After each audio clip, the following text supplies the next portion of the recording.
Yo, Parker, can you see us? I can. It's very festive. I love it. Okay, good. So then we'll do Yeah. that. So yeah, welcome back to the show. Co-founder Brian Parker. What's up, buddy? Yo, what's up? What's up, Oh, guys? gee, what's Yo, happening, man? It was like Christmas cookie massacre this morning, so I got like fucking frosting all over me. Fucking the kid ate about 17 cookies already. So I like that. I A like that. good time yeah, this time of year when they're young, man. yeah, So, love it. yep. So yeah, today we're gonna talk about our favorite rock albums of the year. So yeah, man, let's do it. Parker, since it's been a minute since we've heard from you, you have 10 albums. Do you have anything that you wanted to honorable mention? Uh, you know what it was with this year. I just kind of I know what I like.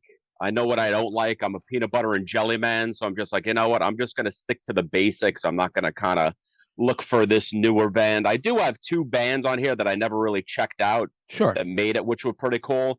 But So honorable mention, nah, not really, not really. all right. So Langan, Yeah. I know you're like me and you have like probably like 200. Yeah, I put some up on the Facebook group. There was this new band Guapa, an album called Myriad, which is basically picture singing for like a metal band. Um, Devin Townsend's Light Work. Devin Townsend continues one of the most underrated musicians on the planet. I think he's got and I've said it before, like you got Freddie Mercury's and all that stuff. This guy's got one of the best voices on the planet as far as range. If you don't believe me, watch some of his YouTube videos. And not to mention one of the Tempers. he had one of the Yeah. best skullets. Yes, It was a fine yes. skull. Yes, Yeah. he's committed to the full skull now. Yeah. But yeah. I mean, back then, he is a scary strapping talent. What strapping young strapping lad. young lad? Yeah, yeah. His solo work gets a little more melodic and stuff. Showcases the heavy side and the lighter side. But he's such a scary talent. Tempers, New Meaning, kind of like a dark wave band. I believe they're out of New York. Voivod, Synchro Anarchy, great comeback album for them. Sounds exactly like their classic tone. Surprisingly, some country-ish albums that caught my ear this year, which I never thought that would be a thing, but some people really bringing back a throwback Americana kind of sound. Nikki Lane's Denim and Diamond. And if you know Matt Vale or whatever, he posted a great list on Facebook. I know you know him, obviously, but somebody listening, of 10 great albums in that vein that came out this year.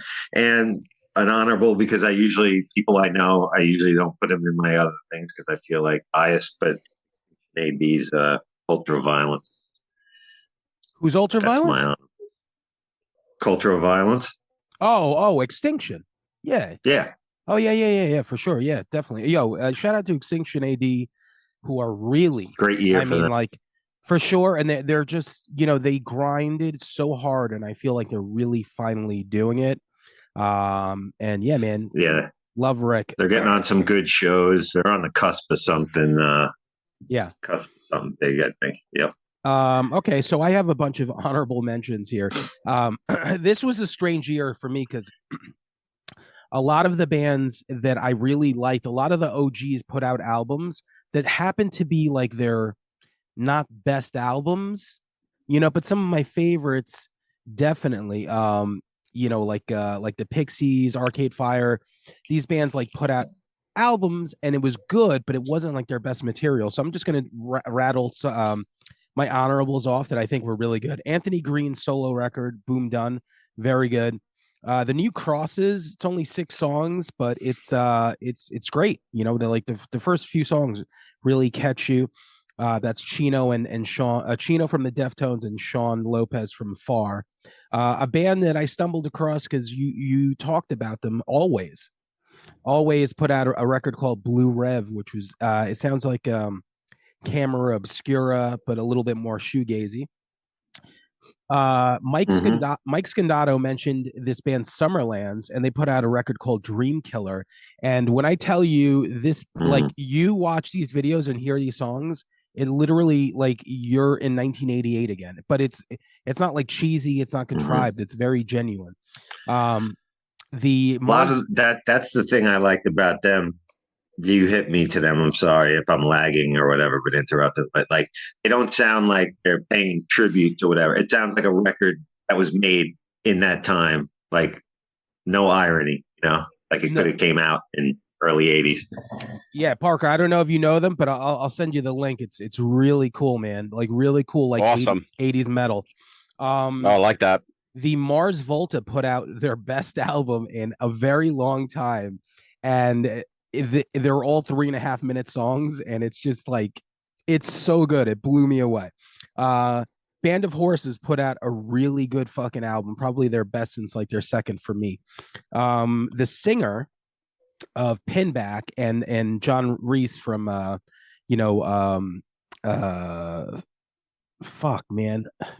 Oh, Drive Like JU and Rocket from the Crypt put out a record under the name Plosives, and it's really good, man. Really good.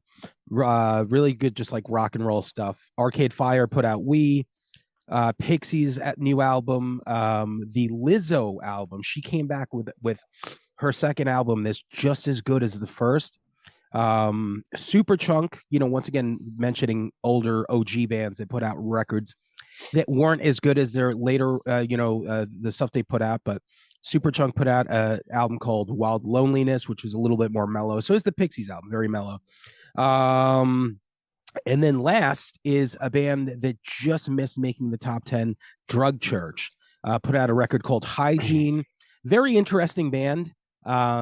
It's like this explosion of sound that you either get or you don't, but it's a very unique style of hardcore. So Drug Church is the last honorable mention for me.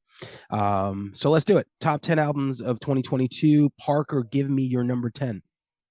All right, so this was one band that I never really heard of. I figured I would check them out. The first thing that caught me was the album cover art, and it looks like it could be from like Roadrunner Records in like the 1990s when they were at their peak. And it's 8 songs. It's 20 minutes long. The band is called, I believe you pronounce it Harriet. They're from United Kingdom. And the best way that I could describe this, it's like it's got female vocals. Some of it is instrumental, but it's like if you put Godflesh and Deftones in a blender. That's good. And very explosive. I mean, like I said, 8 songs in 20 minutes. So you're talking 2.5 minutes per song, but takes you for a ride. It's definitely one of those bands that takes you for a ride. Oh, very cool. And once again, like I'm looking forward to, once the episode sits for like a week, we'll all make our playlist. We'll pick we'll pick 2 songs from our top 10. So each one of us will have like a 20 song playlist of these albums. So Langan, give me number 10. One thing I like about this list we're doing, I'm pretty unlike the movie one where I knew we'd have overlap. I'm pretty sure like there's gonna be very little overlap, so we should have like we're gonna have 0 overlap. I'm thinking that might be because my list was ended up pretty bizarre all over the place. But anyway, my number 10 is Adrian Quesada, if I'm pronouncing that right. An album called Jaguar Sound. He's the guitarist for a band called the Black Pumas. Oh yeah, you know them. Hell yeah. They're like classic R&B throwback hip hop kind of thing to it. I always describe like picture like like some of the Beastie Boys like instrumental eras. Like this record, like you could hear like Money Mark fucking up on it. Got like that kind of a vibe, very laid back. It's instrumental, but I would say it's like R&B, soul, and psychedelic laid back vibe to it, and it was really impressive. It was great. Black Pumas is one of those bands that every time I hear them, I'm very impressed by them. I need to listen to them a little bit more, but every time I hear them, I'm like, oh, this is a super unique take. So yeah, totally. I'm gonna check that out. My number 10 is, so I squeezed in 2 EPs because these 2 EPs were really, really good.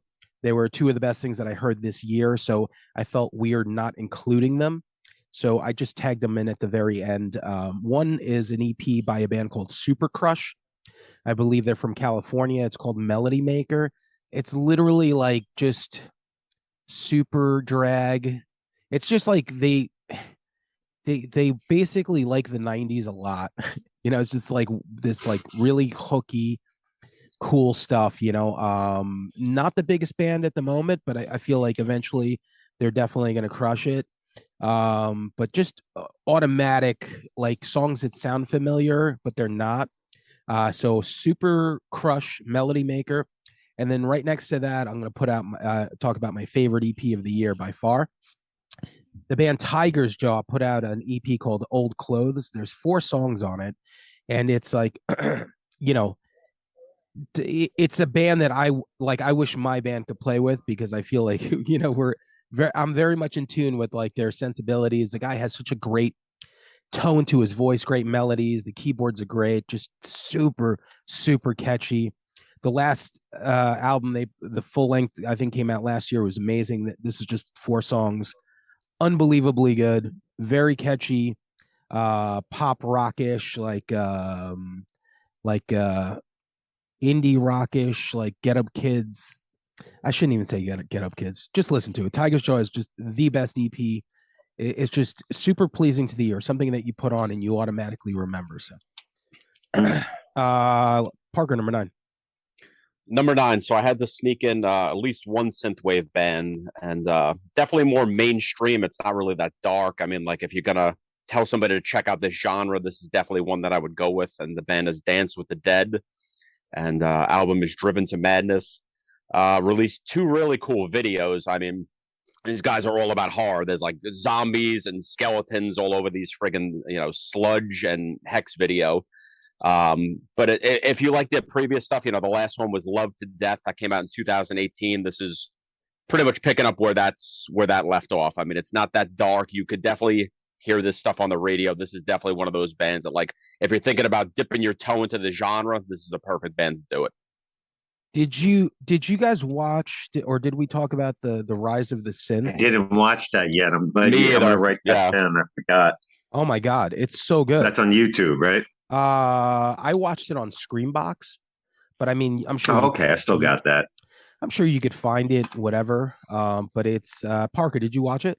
I didn't know. I heard that you mentioned it, but I still haven't gotten a chance to watch it. It's like narrated by John Carpenter, and they talk about nice. They basically, it's like the history of how the music started and where it is today.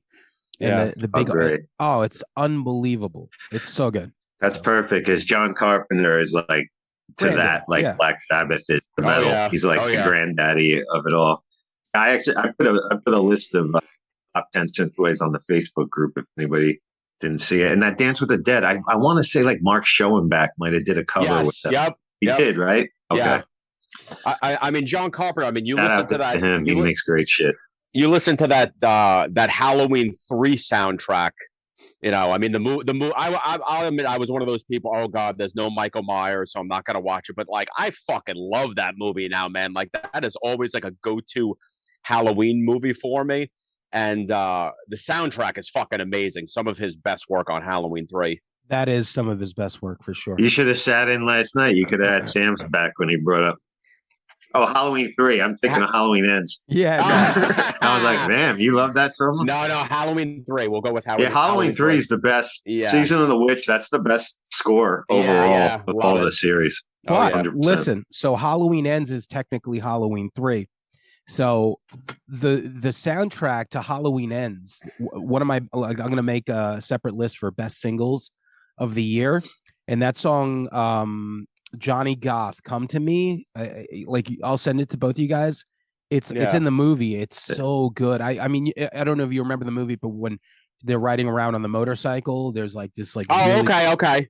Yeah, it's a really cool synthwave song. It's fucking phenomenal. Parker, real quick, because what was did you like Halloween Ends? I don't know if I ever. What was your take on it before we go? I gotta go. Like, I watched it when it premiered, and like the first night that it came streaming, and I probably got to go back and watch it. No, you don't. Out of all three, I think I put it probably 1, 3, 2, if I had to put it in order. And people hate Kills, boy. Damn. Kills is pretty tough to watch, man. Yeah. You know, like it was cool. It was cool that like Anthony Michael Hall came out of nowhere, but then I was just kind of like, yo, this kind of sucks. Yeah, but then I was like, yo, this kind of sucks now. Like this guy's acting is fucking horrible. I will say this: it's the best. Halloween Ends. I've said it before, is the best of the three movies that David Gordon Green put out. I don't know why. That's so sad. It's just so sad. But anyway, I digress. Let's do number. I don't want to digress too much, but I had to ask Parker. But my number 9, number 9 is Ghosts Imperia. That's my Ghosts. Whenever they put something out, oh, is it? No. It always makes. I mean, I can wait to speak on it because I want you to do it. I'll just say real quick. I was just every time they put a record out, it makes my list. Oh, you were kidding?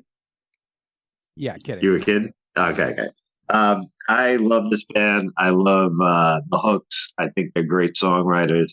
I love the voice. I love the chick. I love how upset metal fans get about whether they're metal or not. Like it fucking matters whatsoever. It's great rock and roll. You always bring up the thing about the heavy metal Kansas, and nothing could be more apropos about this. Love it. Yeah, I mean, you know, when Tobias said that on an interview, he said, I wanted to be the satanic Kansas. Once I felt like I was able to let go of that hatred, or not hatred, but like dismissiveness of them, to where I'm like, okay, that was your goal. Then you kind of hit it, like you nailed it.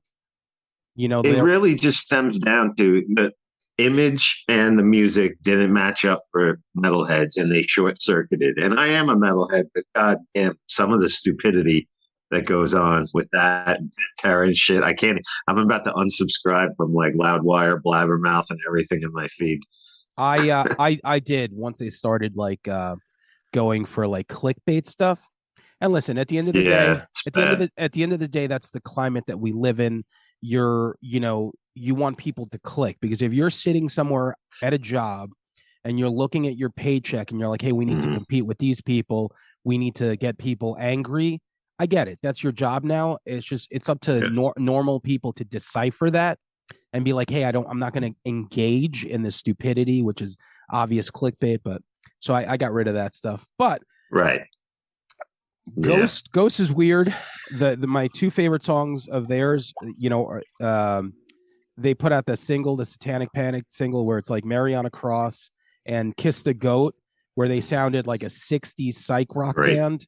And anything, like, it was almost like they decided to be a different band for like a single, and then they went back to whatever they were doing. But anyway, so my number 9 is a band that Ron Grimaldi hit me to. One day he sent me something that sounded, he's like, you'd like this. It sounds like Sam I Am and Husker Du. And I forget, they're from like maybe like the Netherlands. They're from like maybe Sweden. And it's Sweet Teeth. And the album is called High Anxiety. And when I listened to it, I was like, this sounds exactly like what they were going for, which is like old replacements, old Sam I Am, old Husker Du, very Bob Mould influenced, and it just blew me away, and like they're not the biggest band. They have like, maybe like 1,100 followers on Spotify, but I feel like maybe they'll break through this year, because this record is just really that good, and it seems to be getting some sort of response. But if you miss, old like fuzzy guitar, like definitely like Husker Du, Bob Mould stuff, Sweet Teeth, High Anxiety, big thumbs up. Parker, number 8, I'm dropping a band from Long Island that both of you mentioned, Extinction AD, Culture of Violence.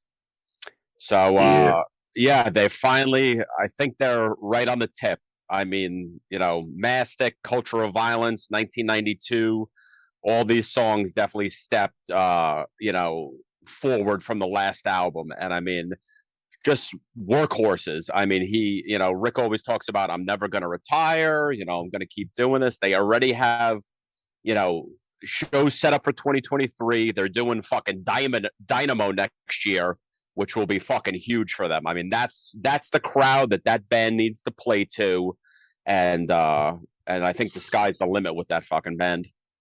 You know what I love about him is what I wish I could do, which is he's out there. You know, like Yeah, yeah, I have the same mind frame, but like I'm a local guy. I'm not going anywhere yeah. beyond, not going anywhere beyond New Jersey, you know, but it's like I will be doing this by myself or with a band till I drop dead. So good for Rick and the boys. Yeah, absolutely. So number 8. I love that they're bringing the word mastic to the masses too. Represent That is true. Long Island. Yep. Number 8. Oh, I'm up. Oh, I'm sorry. My number 8 is a band called Elder, and the album is Innate Passage. This is like their 7th record or so. They've been around for a minute. They're in Massachusetts, in the stoner psychedelic subgenre or whatnot, which is a very overpacked genre. There's a lot of bands like that, but these guys just really get it. Not a singles based record, really like a whole piece. It's got like a Dark Side of the Moon. Say you put it on from start to finish. You don't pop on one song to go to the gas station because Sam, it's kryptonite to Sam, but they got like 8 to 14-minute songs. I know you're not a fan of that kind of shit, but it's very long, epic, heavy psychedelic stoner rock, a 70s meets Caius kind of way. I love that stuff. I do. Sometimes the song lengths, whatever, but there is that generation of bands that like listen to Black Sabbath number 4 and they're like, this is what I want to do for the rest of my life. Yeah. And I love that. Yeah. My number 8, up from Canada. Anytime this band Pup puts out a record, it seems to make my top 10 list. These guys are really good songwriters. Very smart, very catchy, heavy when they want to be. They put out a record called The Unraveling of Pup the Band. And songs like Robot Writes a Love Song, which I think might have been the first single from it. Just really good, man. Like if you're into like really catchy punk rock that's like abrasive, but has like, it's like super smart in the songwriting, super gifted in like the playing. The playing is pretty common, like the leads and all this stuff are very unconventional, but then it has these like really good pop sensibilities. So to me, it's like the best of all the world. So Pup is my number 8 album of the year. So Parker, number 7. All right, so number 7. So this was kind of an odd one for me. So it's funny. So this guy was in a bunch of bands, and I liked everything but the band that kind of got him famous. So I love this band called Kill or Be Killed that he was in. He did this band called The Black Queen, which I loved. He actually did a song with Carpenter Brute on their last album. So I'm talking about Greg Puciato, and he got, known for being the singer of this band called the Dillinger Escape Plan. And I think that I am probably the only person on earth that didn't like this band. Probably Dillinger Escape Plan and Shai Hulud. I get the most fucking backlash. I got your back on that. Thank you. I appreciate that. Live show for Dillinger all day long. I love watching guys fucking breathing fire that's, not in Kiss like the next guy. But just, I just couldn't get into it. So anyway, so this guy puts out a solo record called Mirror Cell, and I loved it. And it's very like, there's definitely, hints of synth wave. There's definitely, elements of Alice in Chains. The guy, he's got a great voice, This guy is one of those, like I always say, like, I fucking hate somebody like Trent Reznor and Dave Grohl because they could just walk into a studio by themselves and just record everything. They could play every instrument. They could record everything. And this guy could do the same thing. He just, last year he was on the road with Jerry Cantrell, so like I said, hints of Alice in Chains, obviously. And already next year, I mean, he's on all these friggin' big festivals with, pretty big bands. Like he's playing with like Slipknot and Incubus and, a bunch of metal tours. But definitely check it out. I mean, if you were a Dillinger fan, if you aren't a Dillinger fan, I think both, sides are going to enjoy this. Yeah, very cool. I've been meaning to check that out. I know a lot of people have this album in their best of the year, and I know that he went It's real good. He went a completely different direction, which is cool because Dillinger, like, you could only go so far with that music, and they did exactly what they could do with it, and so this is his new start. So good for him. So Langan, number 7. My number 7 is a band called Starcrawler. The album's called She Said. Okay.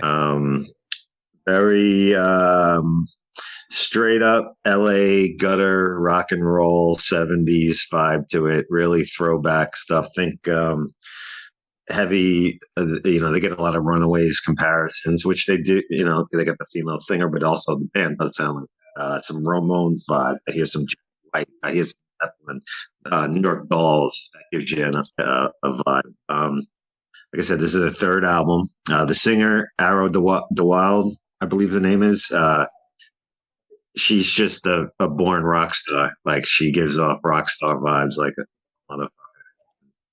It's got great hooks though, great pop sensibilities to the rock, and it's I think Okay, yeah. I know Howie Abrams had that album.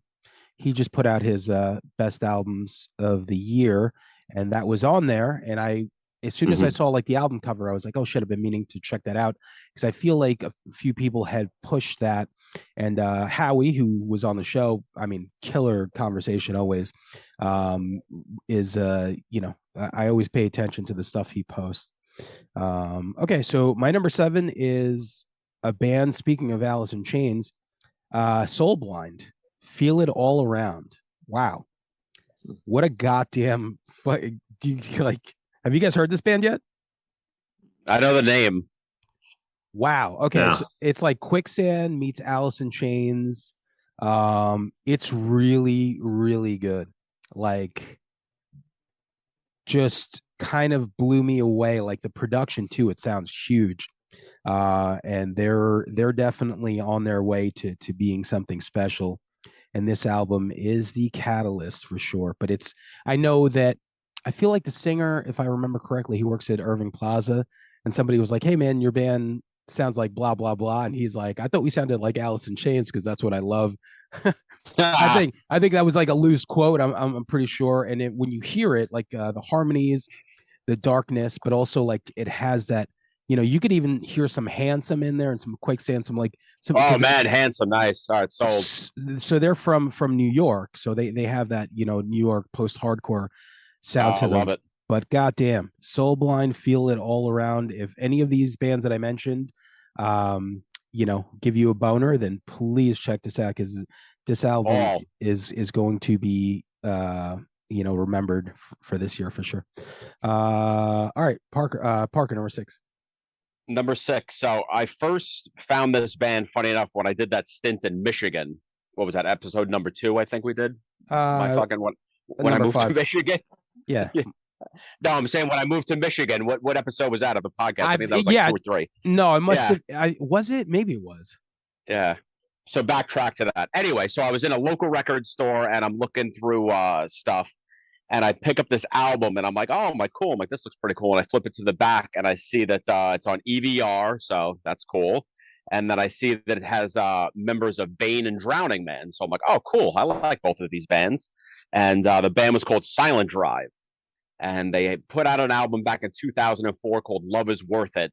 And I loved it because it sounded like neither of those bands. So Zach Jordan from Bane, he plays guitar in Bane, but he sings for this. Dave Joyle, who plays drums in Drowning Man, is an absolute beast. And side note, he actually tried out for This Is Hell back in the day. And Rick told me a funny story about that. So this band, because of Bane and because of all these other bands that they were part of, didn't really get a chance to tour, record, yada yada. Because this was kind of like the bastard son. It was like the side project. So Bane finally decided to call it a day. Drowning Man now is kind of starting to do stuff. So Silent Drive out of nowhere releases this album called Fairhaven this year. First album since 2004.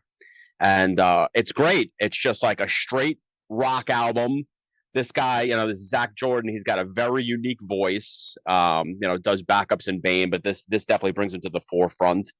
And I don't know. I can't really say anything else about it. It's just a straight up rock record, heavy melodies, great guitar work. They're a 4-piece, so Very I cool. love it. Check. Yeah. Yeah. Bane is a very beloved band. I don't really know too much of them, but I know that they have a humongous fan base. Yes. Yeah. Oh, yeah. Every time I see clips of their shows, I'm like, sometimes you're like, oh wow, I wish I wish I was there because it looked like a lot of fun. Their documentary is actually streaming on Tubi right now. So okay, yeah. So Langen, number 6, is it? I don't even know. 6, yes, number 6. I have Brutus. Innocent Life. You have that also? No, so later or no?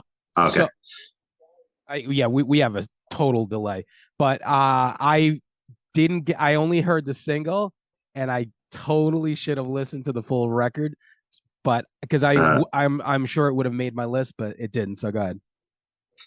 Yeah, they were dropping like singles every now and then, stuff like that. Sometimes you got to keep checking when the record comes out. But man, they're a post-hardcore group from Belgium. The drummer Stephanie Mannertz, I believe her last name is. She, you talk about singing with like emotion. I mean, her voice is amazing. I mean, it really emotes more than anybody out there right now. It's incredible. It really hooks you in. It's just passion defined. And if you haven't heard them, they're like, well, obviously post-hardcore, like I said, like a heavy shoegaze in terms, but a very emotional, but heavy band. Great stuff. And I look forward to like a long career for me, as I get a feeling. I don't know. Yeah. So I'm glad you mentioned it because I heard the song Dust and from the new record, and it blew me away. I watched some of the live performances, super unique. She sings from the drums, which is crazy. To have that much power, but then maybe it's easier to have that power as you're banging away at shit.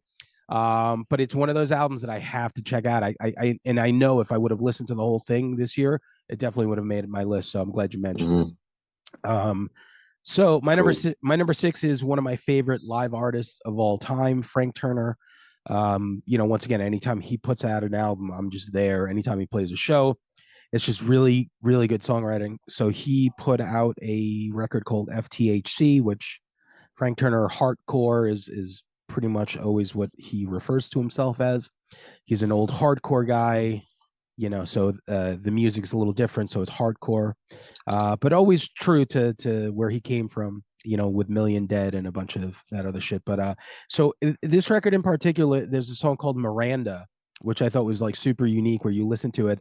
His dad is like, they never had a good relationship, and then one day his dad came out and transitioned into a woman and named himself Miranda, and then they kind of like fixed their relationship because I guess his dad was always like an angry drunk until he turned into this person. And it's a pretty like unique song. And when you listen to it, it's like pretty touching that the person that his dad, turned into or always wanted to be is I guess aligned. Like I guess they get along better. So it's very super touching.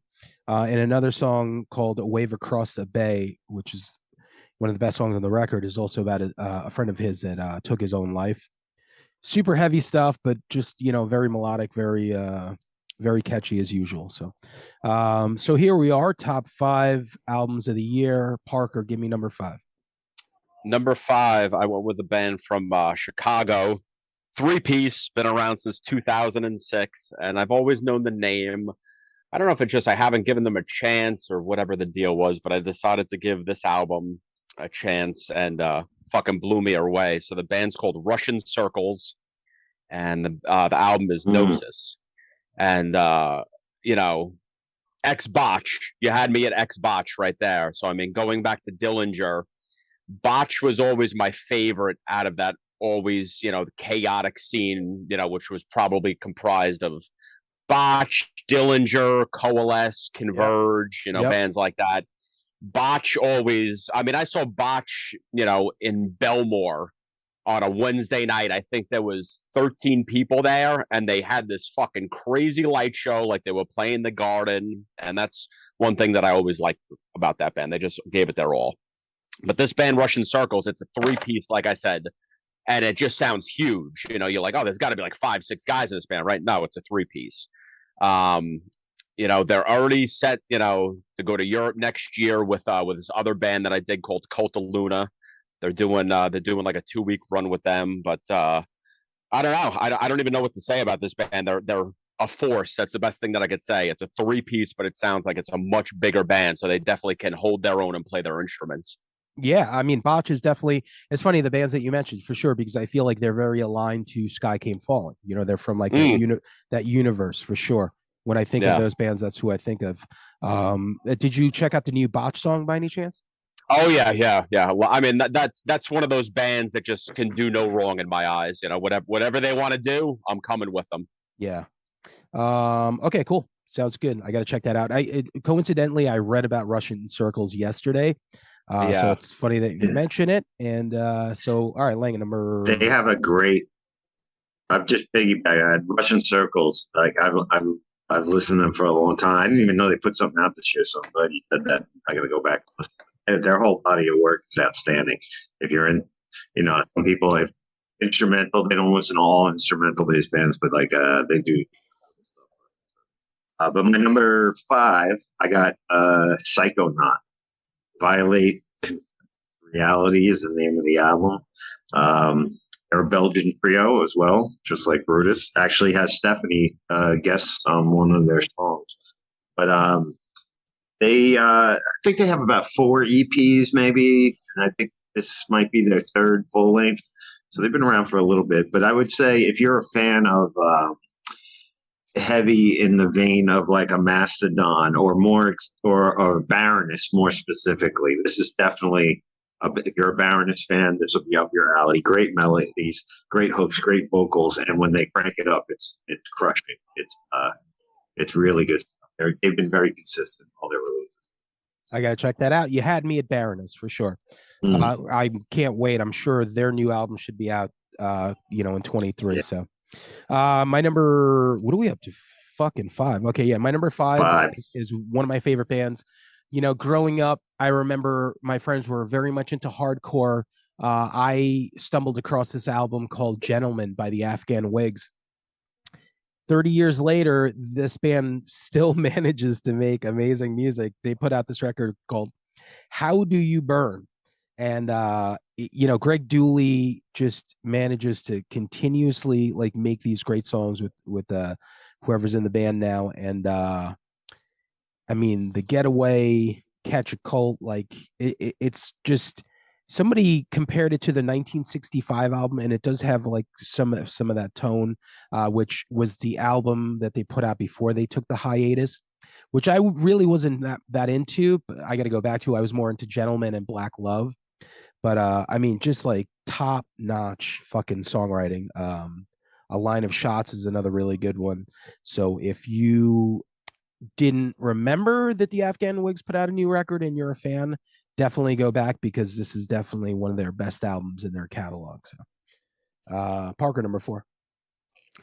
Number 4, I think Langan mentioned this band. I don't know if it's on his list, but I was just like, I'll check this band out. So I look at the cover of the album, and the first thing that pops into my head, I was like, this looks like that video game Red Dead Redemption from like, I don't know if it was like PlayStation or Xbox or whatever. And so then I read a review of this band, and it says, think Slayer and Pantera getting into a bar fight while gunslingers battle a demonic entity. And I was like, yo, I'm sold. So the band is called Spirit World, and the album is Death Western. And man, what a kick in the teeth. That's the best thing that I could say about this band. Like, I watched all the videos that they put out, Relic of Damnation, Death Western, and they did a song with the singer of Integrity, who's one of the fucking angriest fucking human beings on earth. And it's great. It reminded me of like when Slayer did like the Repentless trilogy. That's Yeah. kind of what these videos. That's kind of what these videos did. It was kind of like an intertwined movie. I don't know how they didn't bankrupt Century Media because it looked great, you know. So I'm sure that the budget was probably pretty high.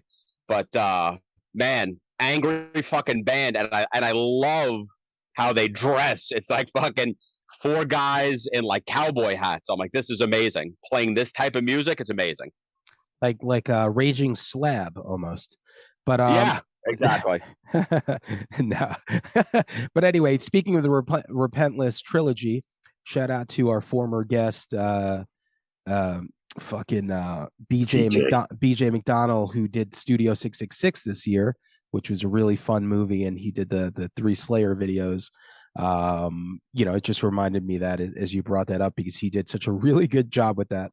I gotta check the videos out if you say they're that outrageous. And it's amazing when you think of like technology. Like I've seen like my buddy Mikey Stack sent me a video the other day, and it's a band I've never heard of, and their video looked like $1 million. You know what I mean? Like it's just like it doesn't even matter. It's like if you know someone and they're really good with something, they make something look so fucking good. So that's a lot of fun. All right, cool. So that you can do a lot more with $1 nowadays, with technology. Yeah, for sure. Yeah. So we have such a bad lag. I'm trying to. We do. Yeah. Number 4. My number 4 is a band called Wet Leg, self-titled Wet Leg, which are probably going to make a lot of people's end of the year list. They're a British indie rock duo. These two girls, bringing back a heavy '90s alternative vibe. It's basically like I could have visioned Dave Kendall announcing this video, the hip clip of the week or whatever on MTV back in the day. But a great sense of humor, super fun, super catchy. They have there's a heavy Strokes, White Stripes, some Violent Femmes kind of influence. A lot of I hear a lot of Jack White influence in a lot of these new alternative bands. Not a bad thing. It makes sense for the age of what they are coming up. Favorites, if you're checking them out, the whole album's great. But they put out, one of the sometimes the Spotify singles people will drop, like it's not on the record, but the song called Daisy. If you like the album already and you haven't heard the song Daisy, that might be my favorite track I've heard of them for like Lounge and some of the other catchier ones on that. But I love like. Very cool. All right, so going back to my theme, like I was saying, like bands that have been around forever releasing new music. This is one of those bands that released something very, very good, probably their best in I don't know how long. It's been, they Hot Water Music always releases quality albums, but I feel like they really nailed it on this one. They sounded extra hungry, so they put out a record called Feel the Void, with songs like Killing Time and my favorite, Collect Your Things and Run. It's it's everything that you wanted from like your favorite Hot Water Music albums all in one.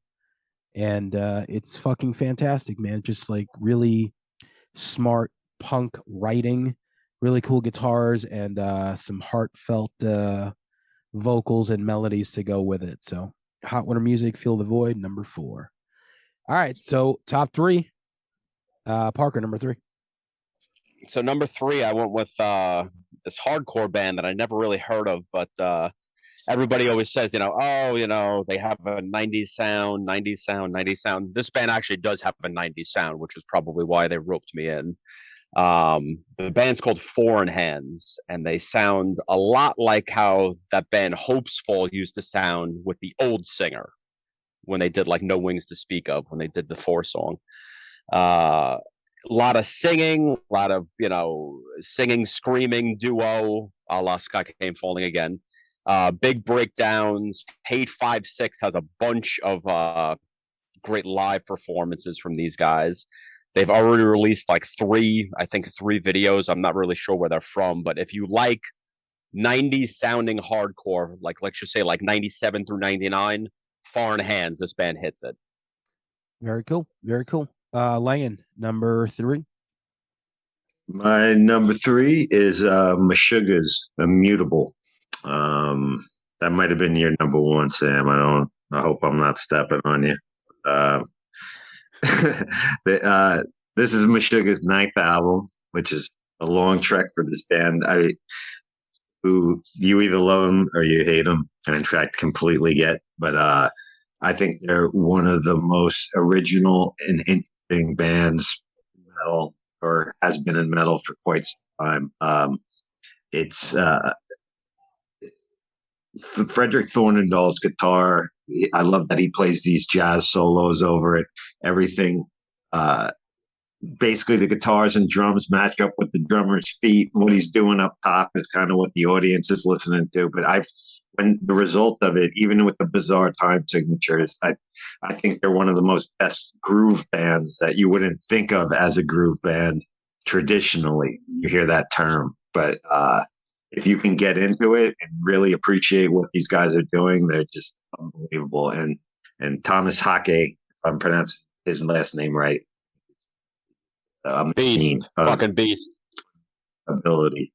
Yeah, everything they put out interests me. So they're my number 3.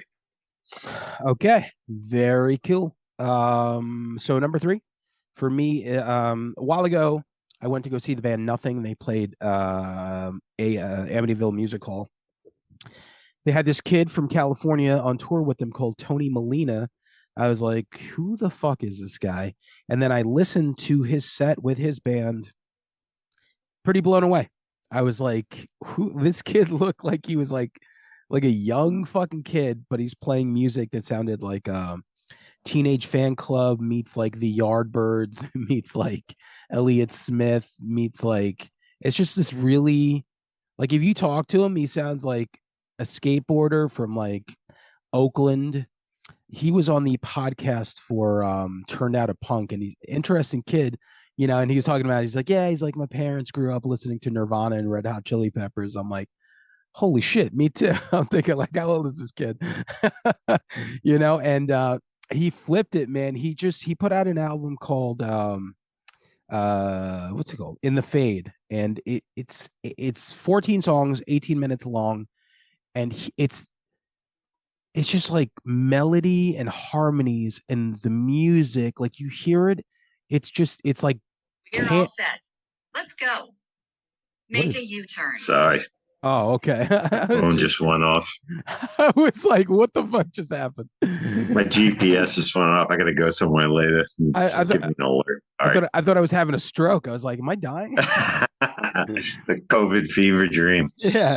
So, yeah, but listen, it's just really good indie rock music. 14 songs, 18 minutes. So it's just unbelievably good. I could, like, if you're into Elliott Smith and Teenage Fan Club and like weird, like almost like Pet Sounds type, 60s music, this album is, you will not be disappointed. So, okay, number 2, Parker. Number 2, you mentioned it was actually one of your honorable mentions, and it just came out recently. It's only 6 songs, and it's the New Crosses, Permanent Radiant. I love Deftones. I love Far. You put the fucking 2 main guys in there together. How could you not like it? I mean, the best way to wrap this up is Deftones meets Depeche Mode. That's what I think they're kind of going for here. And Sensation is the best song that I feel like they've ever written, which is the opening. Yeah, I mean, this is another band that I could see that just whatever you want to do, I'm just going to come for the ride. I've loved everything that they've done so far. Okay, cool. So Langan, number 2. My number 2 is Sometimes Why by Yellow Wolf and Shooter Jennings. Wow. Wow. Okay. No, I mean, I did, I knew that they were doing a project together, and it made sense. I just never listened to it. I think Yellow Wolf is amazing. I think Yellow Wolf as an MC is unbelievably underappreciated. And Shooter is, is great. I think, was he in Super Joint Ritual or something? So the two doing a project together, I didn't listen to it. So it's if you like it that much, I'm gonna have to check it out. Yeah, well, like you said, like, he doesn't just dabble in hip hop. This guy could spit. He's legit. It's not. This isn't Kid Rock. Like, you know what I mean? Like this guy's the real deal. Yep. And the album checks a lot of boxes. There's a little hip hoppy part to it, I believe, in one of the songs and stuff, but more it's a rock, country, Americana, that kind of new Americana. But God, great. You're going to love it. I mean, there's just such great hooky stuff that would belong on any radio station in the world like this. And it's recorded so well. I was blown away by how much I liked it. I was surprised. But when I heard it, it was instantly hooky. And I knew it was going to make an appearance on like my list by the end of the year. I Wow. can't say enough. Yeah, I'm gonna check that out. I mean, when people have an ear for stuff, which those two guys do, and they try something different. So, and I'm an Americana guy, so for sure. My number two. Check out "Make Me a Believer" and "Radio" are the two favorite tracks on it. I'll check it out. Up. Yep. My number two and my number one were fighting back and forth. Very interchangeable. But Ways Away had my favorite rock album of 2020, so I'm gonna let them have number two this year. It's Sergey from the band Sam I Am, who was a guest on the show as well. He put out this album with his newer band. This is their second full length, and it's fucking just perfect. It's for the style of music that I grew up on loving and that I write. This is like this is church. Songs like "I'm Not Laughing with You," "Never Mind the Dog." Everything on here is just fucking fantastic. 11 songs, 37 minutes. That's perfect.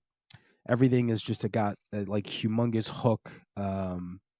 If you like the first Ways Away record, this is right on par. And I know that they just did a split with our buddies in Iron Cheek, so that's pretty cool too.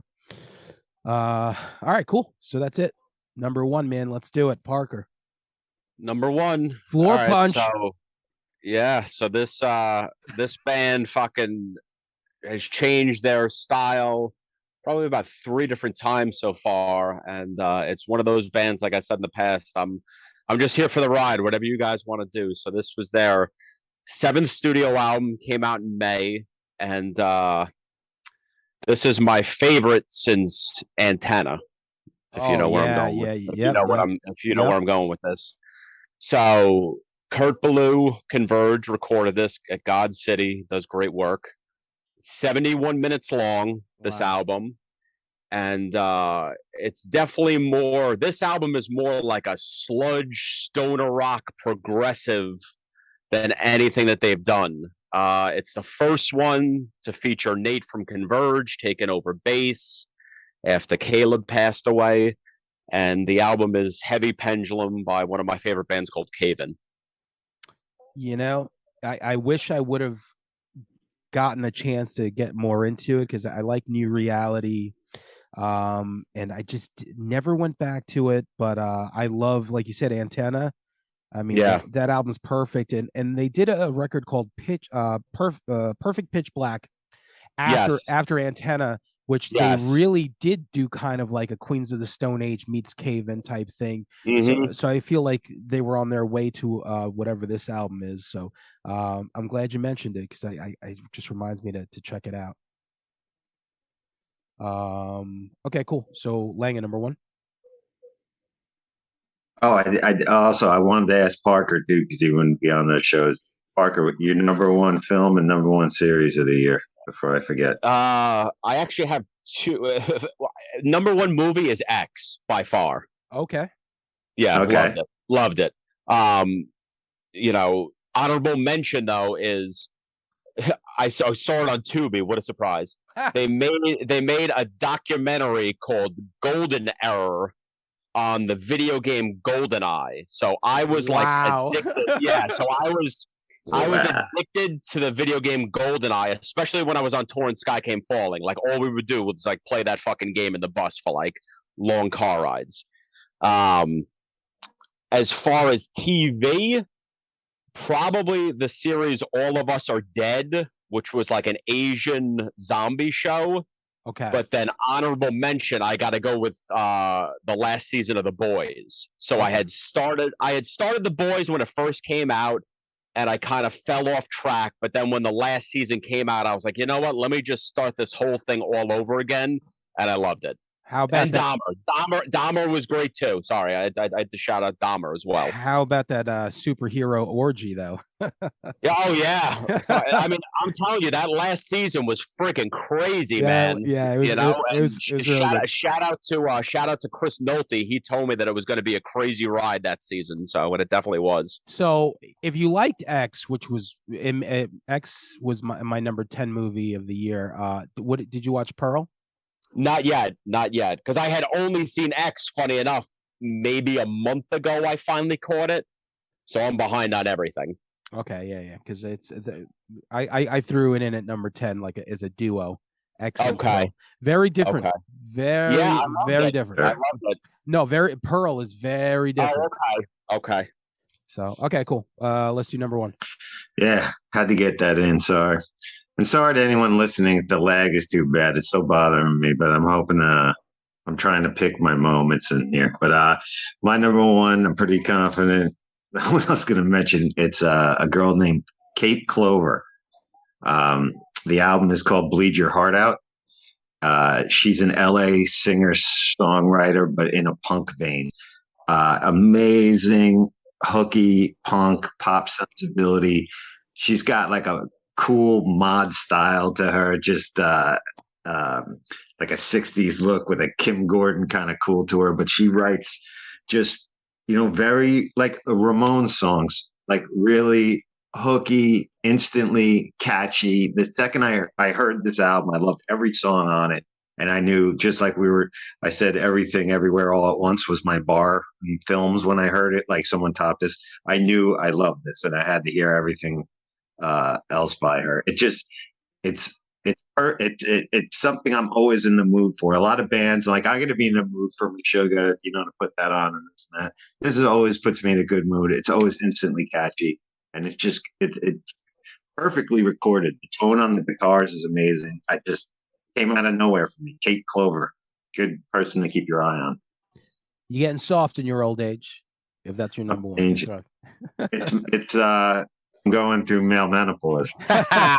So I gotta check that out. If it's your number 1, it definitely. The only crossover we had was me and Parker had crosses, so that's pretty cool.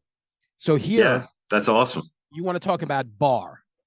When I heard this album, immediately from the first song to the last song, I'm like, okay, this is the bar, and no one went past the bar.